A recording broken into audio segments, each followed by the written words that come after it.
Bienvenue à cette émission Réplique Débat. Mesdames et messieurs, le tout premier numéro pour cette année 2019. Déjà, nos voeux le meilleur pour tous ceux-là qui nous suivent. Nous avons ici sur ces plateaux, déjà nous allons parler du processus électoral, les élections du 30 décembre. Nous avons sur le plateau M. Papi Tamba, il est communicateur de la majorité présidentielle ainsi que du candidat Emmanuel Chadari. Bienvenue. Merci, Monsieur Lecoeur Mouchipaï. En face de lui, à vous. Merci également. Bonne année à mon co-débatteur. Bien, merci. En face de lui, c'est Jean-Jacques Mamba. Il est du MLC et porte-parole du MLC, membre de la Mouka. Effectivement, merci et bonne année à vous. Merci beaucoup.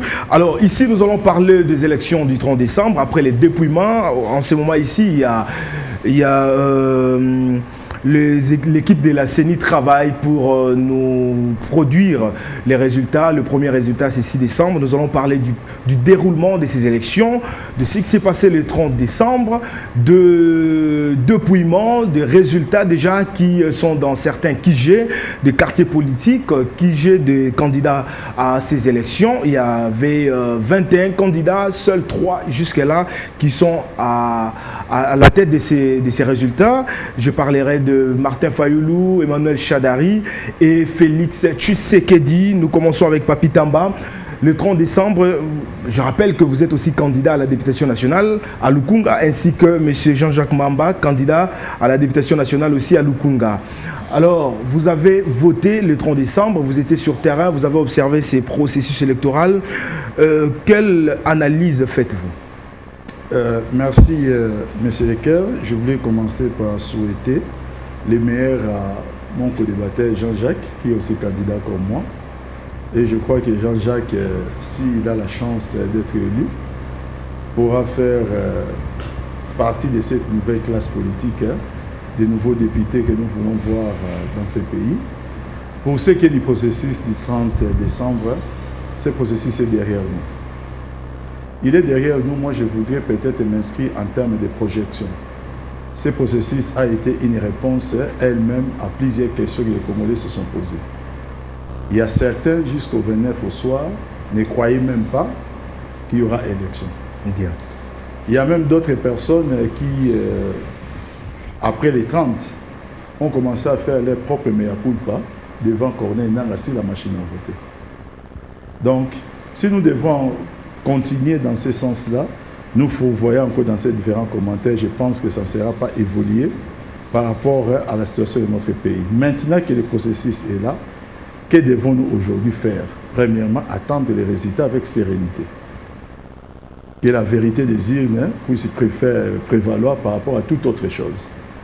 Une fois que la CENI va publier les résultats, d'abord pour la présidentielle, pour la députation nationale, réjouissons-nous si nous gagnons. Et si nous perdons, bon, acceptons le verdict des urnes. Dans tout cela, c'est le Congo qui gagne. Et c'est le Congo qui doit continuer à gagner. Mais nous devons maintenant réfléchir sur nous devons faire une projection sur la nouvelle société congolaise que nous voulons créer après ces élections. Nous devons tirer les leçons du passé pour que les élections ne puissent plus être une matière où on doit observer beaucoup de mensonges, beaucoup d'intox et beaucoup de choses qui ne vont pas dans le sens d'évoluer ou de faire évoluer la société. Les élections désormais devaient devenir un enjeu où les règles du jeu doivent être acceptées par tous et que cet enjeu-là puisse être une chance pour la démocratie, non pas une malchance pour la démocratie. Il ne faudrait pas que les élections puissent conduire après à ce que les sangs des personnes puissent couler. Pour cela, il y a des choses que nous devons revoir, même dans la loi électorale. Il y a des réformes envisagées, peu importe les personnes qui seront élues au niveau du Parlement, mais je crois que nous devons tous prendre conscience. Lorsque vous parlez des réformes, vous avez observé certains couacs dans cette nouvelle loi électorale? Vous savez, les couacs, nous devons quand même les dire. Il faudrait que nous puissions impulser une nouvelle mentalité. Il y a des choses qui doivent être inscrites dans la loi électorale pour ne pas favoriser cette nouvelle mentalité. Les élections devraient, du moins pour ce qui est la députation nationale, produire les meilleurs, non pas produire les plus riches. Les plus riches ne sont toujours pas les meilleurs. Les meilleurs, ce sont ceux-là qui viennent avec leurs idées, qui sont des idées qui peuvent faire avancer les pays. Nous avons vu certains députés être élus pendant 2 mandats. Ils ont fait 10 ans au Parlement, c'est pas 11 avec, ou peut-être 12 ans même avec, pour ces députés-là, avec les glissements que nous avons observés. Ils n'ont pas pris la parole une seule fois. Ils n'ont été dans aucune commission. Donc pour vous, prochainement, ils ne doivent même pas être figurés sur la liste des candidats. Pourquoi ne pas aussi inscrire dans la loi électorale les critères de la limitation des mandats, par exemple pour ceux qui ont la députation nationale, dans certains cas bien encadrés. Ça sont des idées. Alors pour les élections du 30 décembre, pour vous, c'était une réussite? Je suis en train de vous dire que les élections sont derrière nous. Les élections ont répondu à plusieurs questions elles-mêmes. Je ne vais pas faire les procès de ces élections parce que j'aurais beaucoup à me dire que c'est plusieurs leaders, surtout l'opposition, qui ont menti sur beaucoup de choses. J'évite cela. Merci beaucoup Jean-Jacques Mamba. Vous êtes proche de Martin Fayulu, candidat numéro 4. Comment avez-vous observé les élections du 30 décembre? Écoutez, vous savez, bon, mon co-débatteur ne veut pas en parler, mais je crois qu'il faut, de manière très objective, donner les points positifs et les points négatifs. Ouais. Ce que je peux remarquer positivement, pour commencer par là, c'est qu'il n'y a pas eu de perte en vies humaines. Ça veut dire qu'il y a eu des consignes apparemment données pour que les vies soient protégées, qu'il n'y ait pas d'incident et que tout se fasse dans la norme. En tout cas, en ce qui concerne la sécurité des votants ou des électeurs. Ça, c'est un point positif. Le deuxième point positif, c'est effectivement qu'il y avait cette volonté-là d'en finir avec les reports, de faire carrément les élections, nonobstant la pluie, nonobstant les difficultés. Il y avait cette volonté-là et nous saluons la volonté. Maintenant, sur le plan pratique, les élections, c'est aussi le moment où tout le monde doit voter. Ça veut dire que l'État ou le pouvoir organisateur des élections doit s'organiser ou s'assurer qu'indépendamment des facteurs exogènes qui peuvent être des cas de force majeure, tout le monde est mis en position ou à la facilité de voter. Malheureusement, pour ces élections, le taux de participation, comme on pourra l'observer, est de plus ou moins 35%. En tout cas, j'ai une pile d'imprimés des machines à voter. Le taux de participation est figurant et de l'ordre de 35%. Cela veut dire en réalité que sur 10 personnes qui se sont rendues dans le bureau de vote, il n'y a que 3 ou 4 personnes qui ont pu voter. Et c'est quand même dramatique. Parce que lorsque vous prenez sur l'ensemble du territoire national, si ce taux est extrapolé, vous aurez plus ou moins 14 millions de personnes ou 15 millions qui ont voté. 15 millions sur les 40 qui se sont enrôlés, mais c'est aussi 15 millions sur les 80 millions de Congolais. Donc si vous prenez maintenant l'échelle nationale, le président qui aura sur ces 15 millions-là 2 millions, aurait été élu en réalité, sur les 80 millions de Congolais, il n'y aura que 2 ou 3 millions de Congolais qui l'auront élu. C'est inconfortable. Après, il y a la problématique de la machine. Vous savez... Vous êtes satisfait à ce niveau-là? Non, pas du tout. Pourquoi? Parce qu'effectivement, les craintes sont ailleurs.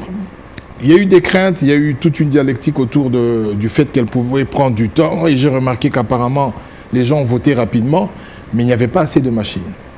De telle sorte que la plupart des bureaux de vote, dans tous les coins. Moi, je suis par exemple à Delvaux, je peux vous expliquer. Je peux vous citer tous les centres de vote. Donc, vous commencez par ITM Galiema, EDAP, Missioni et tout ce que vous voulez, Saint-Léon, Bobo-Coli. Il n'y avait pas assez de machines. Par rapport à ce que la CENI avait prévu? Oui, c'est-à-dire que la CENI prévoyait un vote qui débutait à 6 h du matin et qu'on clôturait à 18 h, avec plus ou moins 600 à 700 personnes par machine. Et lorsque vous voyez les imprimés, vous allez constater que là où il y a 600 personnes, il n'y a qu'en moyenne 250 qui ont voté et les autres n'ont pas pu parce qu'à 18 h, on devait fermer les bureaux de vote. Pour moi qui ai mis des équipes à travailler et qui ont passé la nuit dans tous les centres de vote... Moi, j'étais dans un centre, le président du centre avait dit que la CENI avait me donné un mot d'ordre, même s'il est 17 h, puisque les électeurs sont encore là, il faudrait continuer avec... Le mot d'ordre devait être suivi, mais malheureusement, il y a des conditions qui n'ont pas permis qu'il soit suivi partout. Je vous donne un exemple. L'école technologie, qui est juste à côté sur l'avenue citoyenne. À 18 h, il n'y a pas de courant. On vous dit que la machine a une autonomie, mais le problème, ce n'est pas la machine. Parce que lorsqu'on continue le vote, on doit écrire sur le tableau. Je vous dis que la majorité de ces centres-là où il n'y avait pas de courant, ils ont fait ça avec des torches. On ne peut pas faire une élection où il est 19 h, on commence le dépouillement et vous faites ça avec des torches. Mais malheureusement, les gens, j'ai eu certains résultats à 3 h, à 4 h du matin, parce que même lorsque vous clôturez le vote à minuit, le temps qu'on prépare tout ce qu'il faut pour commencer le dépouillement, vous faites le dépouillement avec des torches, c'est quand même compliqué. Donc moi, ce que je voulais dire, c'est qu'on devait, pour les prochaines élections, si elles doivent avoir lieu avec la machine, avoir en moyenne 200 personnes par machine, ça veut dire autant de machines pour permettre au maximum donc aujourd'hui, de vous avez personnes de vu voter. que cette machine, quand même, était importante. Et non, ça, je n'ai pas... Ça n'a pas exprimé réellement la crainte de l'opposition. Non, la crainte est permanente. Mais je n'ai pas fini. La crainte est permanente. Lorsque vous allez à Kingantoko, lorsque vous allez à l'école Béré, combien de cas, lorsque vous êtes à Bandundu, des cas où des gens viennent avec des bulletins préimprimés, qui ont des machines, des personnes qui ont des machines à la maison, qui viennent avec des bulletins préimprimés pour bourrer les urnes. À Kinganto, on a même fermé ce bureau de vote-là parce que les gens ont aperçu par la fenêtre qu'il y avait d'autres bulletins qui arrivaient. Ils ont cassé la fenêtre. On a dû appeler les policiers. À l'école Béré, c'est pareil. À Rigini, à Diplomate, c'est pareil. Je veux dire que ces craintes-là restent permanentes. Mais le problème, ce n'était pas la machine en soi. Le problème, c'est son utilisation. Merci. Ça veut dire qu'en réalité, les intentions des personnes malveillantes qui se sont dit qu'avec la machine, ils ont beaucoup plus de facilité de tricher. Papi Tamba, vous avez aussi observé ces cas de tentatives de bourrage des urnes? Personnellement, je ne l'ai pas observé. Je laisse Jean-Jacques Mamba être comptable de ses propos. Il a peut-être des éléments qu'il pourra faire prévaloir les cas échéants. Moi, je me suis comporté en candidat discipliné. Je suis resté chez moi. Je suis allé voter et je suis retourné chez moi. Je n'ai visité aucun bureau de vote pour ne pas être accusé de quoi que ce soit. J'ai mis en place une équipe et l'équipe a travaillé.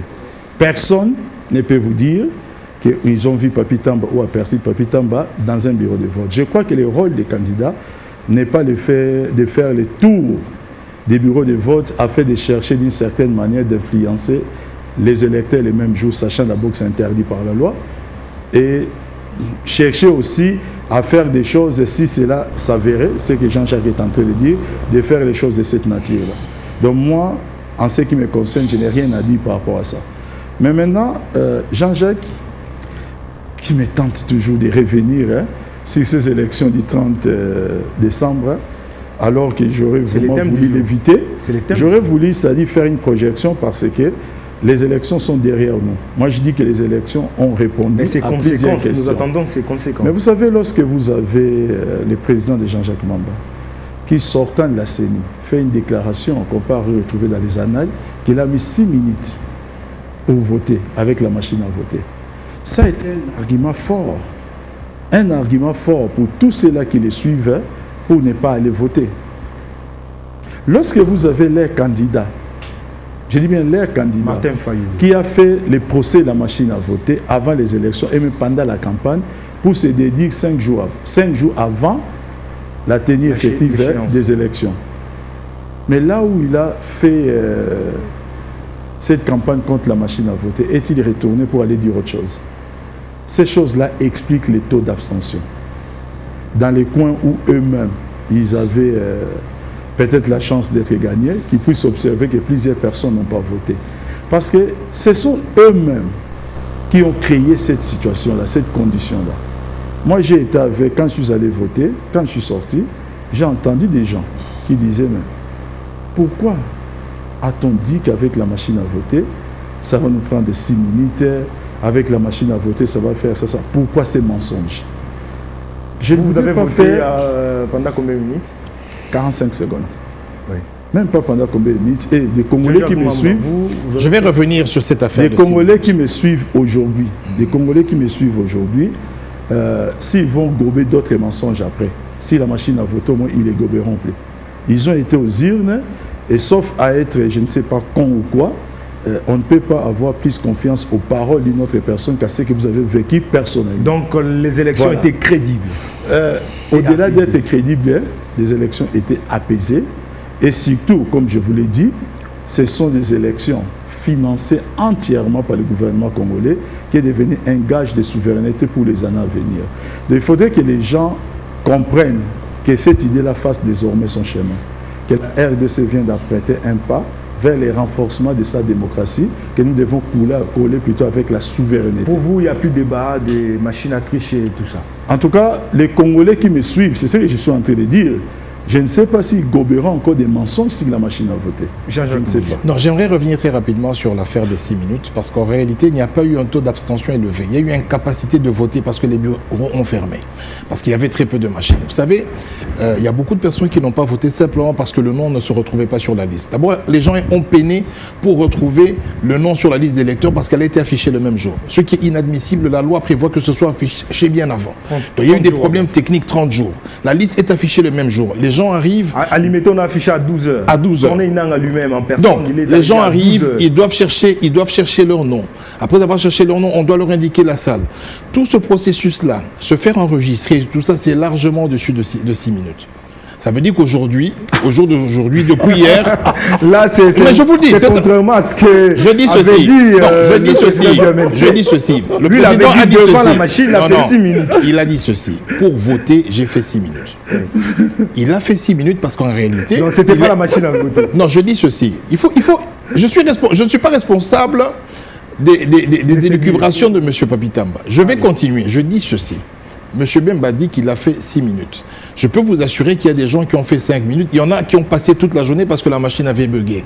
Lorsque vous prenez le temps moyen, je vous donne un exemple. Le bureau a ouvert à 6 h ou à 7 h, le bureau ferme à 17 h. Le bureau ne prend que 250 personnes. Lorsqu'on veut calculer le temps moyen de vote, vous prenez 250 personnes, ok, vous divisez par les heures et vous tombez aux 6 minutes. Ce qui est vrai, moi j'étais sûr. Parce que c'est tout un processus pour voter. Je fais les tours de Kinshasa, je n'ai pas observé ces cas où il y a un bureau, on a fermé parce qu'on devait fermer par rapport à juste le problème qui a causé que certains électeurs ne votent pas. Il n'y avait pas leur nom sur la liste. Non, quand il était 18 h, dans tous les centres où il n'y avait pas de courant, c'était impossible de continuer le vote. Pourquoi ils ont fermé. Ils ont fermé. Non, mais écoutez, quand il fait nuit, comment est-ce que vous votez? Parce qu'il n'y a pas de courant. Il n'y avait pas de groupes électrogènes prévus. Il n'y avait pas de lumière dans les locaux de vote. Comment est-ce que vous votez quand il fait nuit? Pour les centres qui ont commencé en retard. Combien de minutes lorsque vous votez? Moi, en votant, devant la machine, tout le processus, je ne sais pas vous dire, devant la machine, j'ai fait 1 minute. 1 minute. Exactement. Donc, contrairement à ce que vous disiez avant les élections, avec une machine à voter, on ne peut pas... Monsieur Bemba parlait du processus pour voter. Il dit, pour utiliser la machine, en moyenne par électeur, c'est 6 minutes. Mais les jours-là, il n'y avait pas des assesseurs, non, monsieur Bemba fait ceci. Il a demandé comment ça se passe. Il est très méticuleux. Il a demandé comment ça se passe. Monsieur Nang a commencé à lui expliquer. Vous arrivez, vous vérifiez votre nom sur la liste, vous mettez votre doigt, après on vous met l'encre, et puis vous allez vous voter, vous déchirez. Et tout ça, ça fait 6 minutes. J'étais devant le président du MLC le jour où il parlait. Il ne parlait pas du processus. Non, il a résumé. Devant la machine. Je vous explique ce qu'il a dit. Il a dit, lorsque vous prenez le nombre d'heures, en moyenne, chaque électeur aura besoin de 6 minutes pour voter. En moyenne, ça veut dire quoi? Vous prenez le nombre d'heures d'ouverture du bureau du vote, vous calculez le nombre de votants. Il a même été plus loin. Il vous dit que par machine, par journée, ça ne fera que 250 électeurs. Et la réalité est là. Prenez tous les imprimés des bureaux de vote, vous verrez qu'aucun bureau n'a fait plus de 40%. Parce que la moyenne constatée, je prends un exemple pratique, j'ai ça dans ma machine. Vous prenez technologie, ils ont ouvert à 7 h du matin, ils ont fermé à 18, ils ont 40%. Quand vous prenez de 7 à 18, ça fait 11 heures. Et vous divisez, vous tombez à 7-8 minutes. Donc cela veut dire aujourd'hui, la machine à voter n'était pas vraiment la machine à tricher. Si, non, contrairement non. L'opposition avait juste peur. Je vous dis ceci. Nous avons demandé que la machine serve d'imprimante. Il y a eu le dépouillement et nous sommes dans un pays quand même bizarre, alors que tout est apaisé, mais il n'y a pas Internet. Non. C'est-à-dire que les gens... Avant de parler de... Non, je vous dis. Avec la machine à voter, les élections étaient apaisées. Je ne parle pas de la machine. Moi je vous pose cette question. Il faut bien poser les questions. Monsieur Jean-Jacques. Entendons-nous bien. Non, je vous pose la question. Avec quoi la question machine à voter, les élections étaient apaisées. Est-ce qu'on se comprend? L'apaisement des élections n'est pas lié à la machine. Je vous ai parlé des forces de l'ordre comme point positif. Je vous ai dit qu'il y a eu une consigne pour que dans les bureaux de vote, la sécurité des votants soit garantie. Et c'était le cas, c'est positif. Vous n'avez pas de frustration de Il n'y a rien eu, je n'ai rien entendu. Maintenant, je viens sur la machine à voter. Oui. Je dis que les gens ont voté. C'est lors des résultats que les gens vont vous dire effectivement il y a eu vérité des urnes. Maintenant, imaginons un scénario. Nous avons tous voté. Ce n'est pas ça le problème. Le problème est de savoir est-ce que toutes les photos prises et tous les PV rendus vont être... Est-ce qu'au centre de la compilation, est-ce que les gens ne seront pas désabusés? Le jour qu'il y aura les résultats et que moi, Jean-Jacques Mamba, je viendrai vous dire qu'effectivement, Lukunga, j'ai fait autant de voix et ces voix ont été respectées, que M. Papitamba viendra vous dire moi, j'ai fait autant de voix par la machine. C'est à ce moment-là que les gens vont dire finalement, la machine n'est pas... Ce n'est pas à ce stade-ci. À ce stade, on a juste voté. On a des PV, on n'a pas de PV. Hein. Sur l'ensemble de Lukunga, il n'y a eu aucun PV. Les gens ont fait sur du papier duplicateur. On n'a pas affiché. On n'a rien affiché, voilà. On n'a pas affiché. Il n'y a pas de PV. Et ce n'est qu'en ce moment-là, lors des résultats, qu'on se dirait effectivement, la machine, on avait peur pour rien. Mais à ce stade-ci, on ne peut rien dire. Papi Tamba, parlons maintenant de résultats. Vous êtes sûr de gagner? Non, ce n'est pas que nous sommes sûrs. Donc, Emmanuel Chadari, premièrement. Après, ils parleront de vous. Non, la question telle que vous la posez, de savoir si nous sommes sûrs de gagner, vous la posez le 2 janvier 2019, alors que les élections se déroulaient le 30 décembre. Ça voudrait dire quoi? Tout candidat sérieux qui a déployé des témoins partout, qui a son propre centre de compilation, au moment où nous sommes en train de parler, il a une idée. Avant que la CENI puisse publier les résultats, ces candidats assis sa table, du moins au niveau du centre de compilation des résultats, de ces résultats plutôt, il a les PV. Ce qui est notre cas. Nous sommes peut-être les seuls aujourd'hui qui pouvons parler en ces termes parce que nous avons déployé des témoins dans tous les 75 000 bureaux de vote. Tous. Nos amis de l'opposition réunis, je dis bien réunis, ils ont déployé des témoins dans 35% des bureaux de vote. Il y a des circonscriptions électorales dans notre pays où il n'y a même pas d'opposition. Des candidats de l'opposition, même au niveau de la députation nationale. Ensemble, ils n'ont réuni que 28% des candidats députés nationaux. La Cinco qui est venue à la rescousse a déployé 40 000 témoins, mais à raison de 2 par bureau de vote. 2 observateurs plutôt par bureau de vote. Donc, ils n'ont couvert que, par centre plutôt, ils n'ont couvert que 20 000 centres. Donc ils n'ont pas la photographie exacte. Ils n'ont pas la photographie exacte de la situation électorale aujourd'hui. Mais nous sommes disciplinés pour ne pas en parler. Donc la question telle que vous me la posez, j'aimerais que vous la reformuliez autrement. Non pas que êtes-vous sûr de gagner, non. Pourriez-vous nous dire si vous avez gagné ou si vous avez perdu? Et là, je vous dirais qu'au niveau de la présidentielle, nous avons gagné.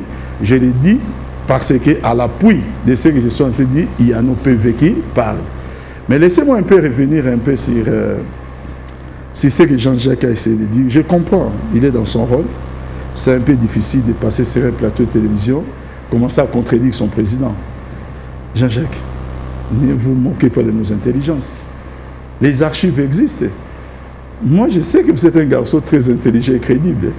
Ne venez pas noyer les poissons au plateau de la télévision pour commencer à dire autre chose que ce qu'a dit votre candidat.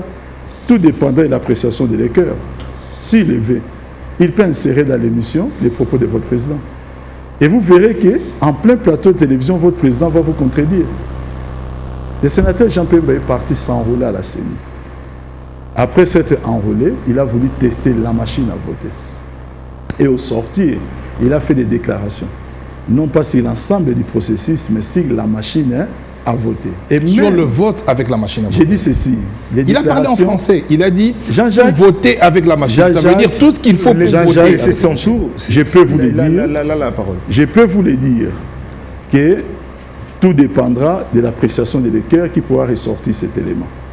Et peut-être que vous verrez vous-même comment pouvait être gênant suivant cette émission. Vous savez, moi j'ai fait partie, je voudrais que nous puissions faire partie de cette race de politiciens qui peuvent reconnaître l'évidence. Les erreurs dans la vie, tous sont en commun. Vous n'avez pas d'élégance, surtout dans votre écran de la Mouka, de reconnaître que vous avez fait un faux procès à la machine à voter. Aujourd'hui, vous nous sortez une phrase pour vous dédouaner que la machine sert d'imprimante. Qu'est-ce qui a changé des premiers jours jusqu'à aujourd'hui?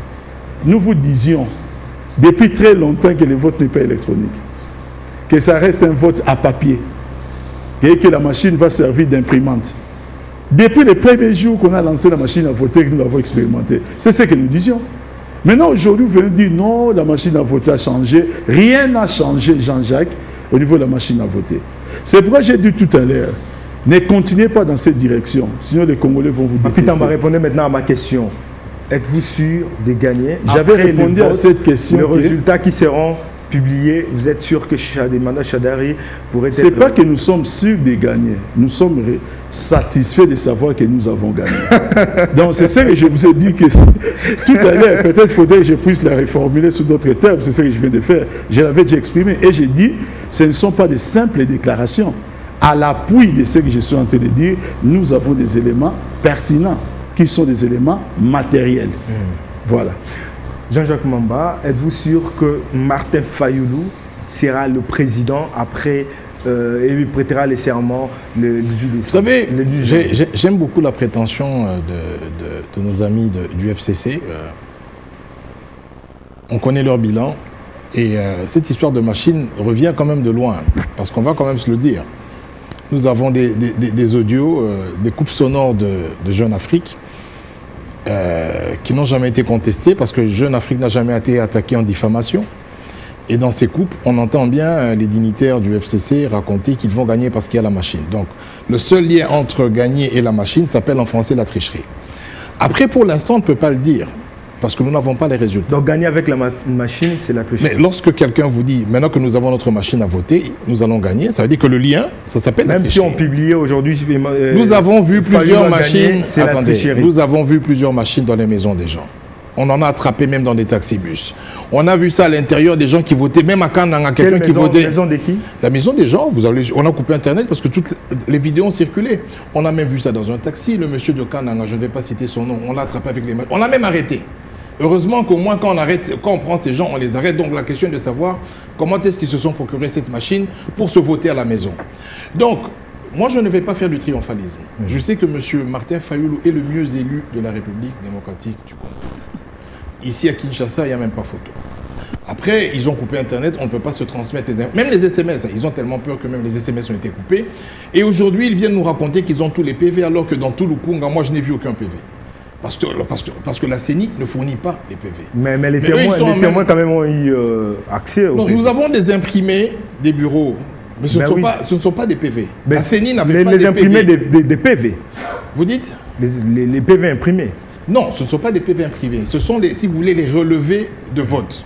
Le PV, c'est un document à part entière qui a été commandé en Afrique du Sud, qui n'est jamais arrivé, raison pour laquelle on a commencé à faire des PV manuels sur du papier duplicateur dans ce pays. Donc, je suis en train de dire que jusqu'à preuve du contraire, il faudra que les résultats de la compilation arrivent et qu'effectivement, nous voyons dans quelle mesure on peut justifier que des personnes qui ont géré ce pays de la manière la plus catastrophique gagnent une élection présidentielle, ne serait-ce qu'une élection à un tour. Moi, je sais que M. Martin Fayulu, de ce que je sais, de ce que j'ai vu, des rapports et échos que nous recevons, des observateurs de la CENCO, ainsi que, en tout cas, le monitoring de Kinshasa, du moins de Lukunga, nous l'avons fait dans notre centre de compilation, il a plus de 60%. Donc, dans tout Lukunga, le candidat président de la République qui a été le mieux élu, Lukunga Funa, c'est Martin Fayulu. Donc, Kinshasa, Bakongo, ainsi de suite. Mais comme eux, ils ont la baguette magique d'avoir des PV... Là, vous avez cité que 2 provinces donc sur 26. Je vais à la province orientale. À part le Kasaï, je vais à Lubumbashi, Mafa a gagné aussi. Mais je dis province orientale. Bien sûr, la province orientale. Et je dis ceci, que comme eux, ils ont la magie d'avoir des PV, alors que l'ensemble de l'opposition n'a pas de PV, tant mieux, ils ont gagné l'élection. Moi, je ne vais pas dire cela. Moi, je vais simplement dire que le 6, je crois qu'on va commencer la publication des résultats avec des détails et nous allons apprécier. Mais moi, je sais que M. Martin Fayulu est le mieux élu de la République démocratique. Avec la transparence des élections, bien sûr. Si les élections sont transparentes, naturellement, si au niveau de la transmission, parce qu'il faut qu'on se le dise. Moi, j'ai vérifié ici à Lukunga, mais ils ont transmis les données électroniquement. Qu'est-ce que nous n'avons pas vu en 2011 avec la transmission des données? Des personnes qui avaient des sièges qui les ont perdus. Mais si on n'est pas encore à l'abri. Si on avait transmis les données électroniquement, on aurait déjà les résultats aujourd'hui. Alors, puisqu'il y a un centre de compilation, laissons à la CENI. J'ai pris des photos dans le bureau où j'ai voté. J'ai discuté avec ces personnes-là, elles avaient déjà transmis les résultats. Il faut qu'on se dise la vérité. En 2011, mais on n'a pas publié ces résultats. On va les compiler. On va les compiler. Voilà. Mais ce que je vous dis, c'est que la vérité des urnes, on ne la connaîtra pas aujourd'hui. Lui, il la connaît déjà parce qu'il sait comment ça se passe. Depuis Jeune Afrique, il savait qu'ils allaient gagner. Mais la vérité, nous la connaîtrons le 6. Comment avez-vous connu que vous avez toute la certitude que votre candidat était... Monsieur Lecoeur, je vous ai dit tout à l'heure, nous sommes en train d'enregistrer cette émission 3 jours après la tenue effective des élections. Ouais. Vous êtes un candidat président de la République. Vous avez déployé les témoins partout. Vous devrez aujourd'hui avoir la photographie de la situation, non pas sur Lukunga ou sur Funa, mais sur l'ensemble du territoire. Ici, notre ami Lorsqu'il sort Lukunga et Founé nous parle de la province orientale, l'ex-province orientale, j'en rigole. Ça veut dire qu'il ne sait rien de ce qui s'est passé. Le problème avec nos amis de la Mouka, c'est qu'ils ont tellement monté des images pendant la campagne et qu'ils ont commencé à penser que ces images montées vont se convertir en électeurs. Et d'ailleurs, les montages d'images, si vous êtes un journaliste, c'est très sérieux. Vous savez que cette guerre s'est livrée entre les camps cachés et les camps Lamouka. Ce n'était même pas entre nous. Et même étant en train de démontrer à gauche, à droite comment les autres montaient les images. Les urnes vont parler bientôt. Moi, je vous parle de nos centres de compilation. Maintenant, ce qu'il faut dire à Jean-Jacques, c'est qu'il est en train de faire la confusion entre la compilation, bien plutôt, entre les relevés au niveau des bureaux de vote, des résultats pour la présidentielle et pour la députation nationale. Ils ont commencé par la présidentielle. Et pour la présidentielle, avant d'arriver au stade des députés nationaux, des candidats députés nationaux, comme vous êtes vous-même candidat, il faut savoir que les données des présidentielles, tous les témoins sérieux, plutôt tous les témoins sérieux et tous les candidats sérieux, dont les témoins des candidats et les candidats eux-mêmes, ont déjà ces données-là. C'est pour ça que vous dites, Emmanuel Chadari, je vous ai dit ceci, qu'à l'appui de mes déclarations, oui, il y a des éléments matériels et il y a des éléments pertinents. Oui. Je vous l'ai dit. Maintenant, libre aux gens qui n'ont pas couvert tous les bureaux de vote. Je vais vous donner un exemple. Prenons seulement Aou.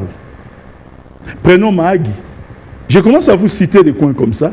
Aucun témoin, ni de la Cinco, aucun témoin, ni aucun observateur de la Cinco, aucun témoin. Ce n'est pas un problème, c'est l'expression des urnes. L'expression des urnes. C'est-à-dire, c'est que ça vous dit l'expression des urnes. Qu'il y ait des témoins ou pas, qu'il y ait des témoins ou pas, si la population a voté XY, ça reste comme ça. Prenons le résultat de Béni, le vote papier de Béni et de Boutéma. A voté. Comment les sauriez-vous? Parce que vous avez des témoins. Je cite ces coins, non pas pour dire qu'on les a élus, c'est pour dire que les résultats de là, ils ne les savent pas. En d'autres termes, ce que vous voulez dire, s'il n'y a pas de témoins, c'est difficile de dire que X a gagné. Ou Y a gagné. Non, ce qu'il veut dire, là où il n'y a pas de témoins, Chadari a gagné. Parlons en français facile. Si vous êtes élu, vous n'êtes pas élu dans un bureau de vote. En l'absence de témoins, vous ne saurez rien. Si vous avez été élu, vous n'avez pas été élu. Mais puisque vous avez la confiance de la CENI, il faut être à l'aise. Mais je dis ceci, la CENI ne fait pas de magie, la CENI traduit les PV. Ouais. La CENI traduit les PV en résultats. Et si vous avez déjà les PV, ayez votre centre de compilation. Moi, je travaille dans le centre de compilation du candidat Emmanuel Ramazan Chadari. Ouais. Je ne suis pas en train de raconter des histoires ici. Et lorsque j'apprends, par exemple, mon ami dire qu'à la province orientale, Fayoulou a gagné parce qu'il croyait à leur montage de la campagne. Lorsqu'il y a certaines personnes qui disent que dans l'ex-Équateur, Fayoulou a gagné, parce qu'ils croyaient à leur propre montage. Mais lorsqu'on voit à Lubumbashi, le fief à Lubumbashi, nous avons perdu. Je n'ai pas honte de le dire ici. À Lubumbashi, nous sommes 3e. Selon notre propre. Vous êtes d'accord que c'était vraiment un vote sanction? Mais j'ai dit à Lubumbashi, comme je suis en train de dire que nous avons perdu. Vous êtes d'accord que c'était un vote sanction? Je ne peux pas savoir si c'est un vote sanction ou pas. J'ai dit que nous avons perdu. Je peux vous dire dans quel coin nous avons perdu et dans quel coin nous avons gagné. Les problèmes de nos amis, et ça peut-être Jean-Jacques Mamba, dans l'avenir, soit il peut quitter ce bateau, soit il peut apporter des réformes au sein du bateau. Pourquoi? Non, parce qu'il ne faut pas qu'ils continuent à faire perdre l'espoir des gens. Ils ont émietté leur voix. Prenons l'exemple en Mbuji-Mayi. Félix obtient 66% des voix en Mbuji-Mayi. Martin Fayoulou, même pas 1%. Nous obtenons 32, quelques. Nous avons perdu. Sauf que les voix de Félix vont, je ne sais pas où. Pourquoi? Pour la simple et bonne raison, c'est que Félix est largement en 3e position. Ces voix-là, c'est des voix perdues.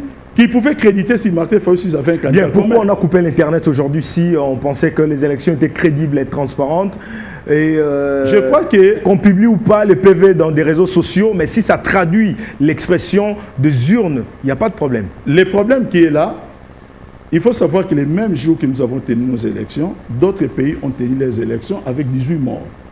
Chez nous, il n'y a eu aucun mort. Donc on peut remettre Internet. Mais nous avons remarqué une chose. Je réponds à la question du journaliste. Nous avons remarqué une chose, et peut-être les services de sécurité l'ont aussi remarqué, que Internet voulait être utilisé par les forces obscures du mal qui ont vu que chez nous, il n'y a pas eu de morts, pour commencer à créer de la surenchère. Et moi, je ne travaille pas, je ne suis pas un membre des services de sécurité. Je ne sais pas quels sont les éléments pertinents ou les éléments d'appréciation qui ont conduit à cette décision-là. Mais personnellement, je suis favorable à cette décision-là, parce que j'ai commencé à voir la mauvaise direction que des amis commencent à prendre. Tenez, les bureaux de vote ne sont pas encore fermés. Ne sont pas encore fermés. Déjà à 16h, il n'y avait aucun bureau de vote sur toute l'État national qui était fermé. Nos amis avaient déjà des résultats qui publiaient. Dans quel but? Merci beaucoup. Jean-Jacques Mamba, coupure d'Internet, pour vous, il y a un anguille sous roche. Non, vous savez, nous avons quand même un pouvoir irresponsable. Moi, je le dis sans rigoler, et j'espère que la nouvelle classe politique qui va arriver pourra changer les choses. On ne va pas nous dire à chaque fois qu'il y aura élection dans ce pays, il faudra qu'on coupe Internet. Les gens peuvent publier ce qu'ils veulent. Vous allez aux États-Unis, combien de fois on avait donné Obama gagnant, Obama perdant avec des fausses statistiques? Ce n'est pas le problème de l'État. Les gens peuvent s'exprimer. Quelqu'un peut fabriquer son PV, il le met sur le net. Parce qu'il y a la liberté, nous ne sommes pas en Chine ici. Je veux dire que cet argument fallacieux suivant lequel il y a eu des morts ailleurs, on veut protéger les morts, si on protégeait les morts dans ce pays, il n'y en aurait pas autant.